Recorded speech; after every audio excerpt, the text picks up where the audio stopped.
शुद्ध बीजेपोटी फळे रसाळ गोमटी, अर्थात ज्या प्रकाराची बियाण्याची गुणवत्ता त्याच प्रकारे त्या ठिकाणी आपणास उत्पन्न पाहावयास मिळते. आपण आज गोदाकाठ परिसरातील सद्गुरू शंकरपुरीजी महाराज यांच्या संजीवनी समाधीनं असलेले शिंगवेगाव या ठिकाणी सुनीलजी डेरले यांच्या आपण प्लॉटवर आहे. या ठिकाणी आपण खऱ्या अर्थानं हा लालचा आगार नाही, आमच्या इकडे उन्हाळ कांदा प्रामुख्याने केला जातो, पण त्या ठिकाणी अपवाद म्हणून 1-2-3 प्लॉट या ठिकाणी लाल कांद्याची तर केलेले आहे.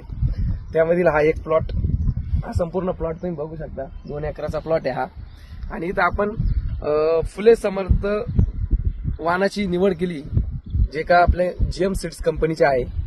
आणि यामध्ये शेतकऱ्याची पण जिद्द म्हणायची खऱ्या अर्थानं का योग्य खत व्यवस्थापन, योग्य फवारणीचं व्यवस्थापन, आणि त्यातून आपल्याला हा जवळजवळ असं मला 2 महिन्याच्या आसपास हा फुले समर्थ इथं पाहावयास मिळतो.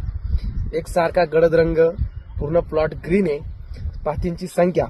मग यामध्ये शेतकऱ्यांनी या ठिकाणी फवारणी करत असताना 3ऱ्या फवारणीमध्ये काजू, त्यासोबत अँट्रोकॉल आणि इतर काही कीटकनाशक, आणि त्यानंतर आता 4थी फवारणी आपण त्याला 8 दिवसापूर्वी केलेली आहे. त्याच्यामध्ये आपण ऍडव्हान्स पेस्टिसाइडचे 05535 याचा वापर केलाय आणि त्याचे छान असे रिपोर्ट या ठिकाणी बघायला मिळतात.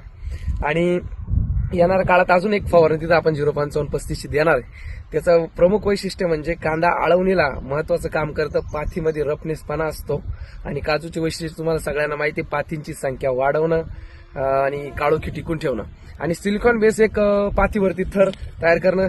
तुम्हाला आवाज येत असेल, या सिलिकॉनमुळं सिलिका लेवल वाढते आणि रोगमुक्त असा कांदा या ठिकाणी आपल्याला बघायला मिळतो. हा संपूर्ण प्लॉट बघा, हा 2 महिन्यांचा आता प्लॉट आहे आणि ही पाथींची संख्या संपूर्ण अशा पद्धतीत आहे.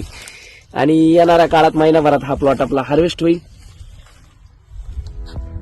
परत आपण व्हिडिओच्या माध्यमातून तो हार्वेस्ट झाल्यानंतर सांगणारच आहोत. धन्यवाद.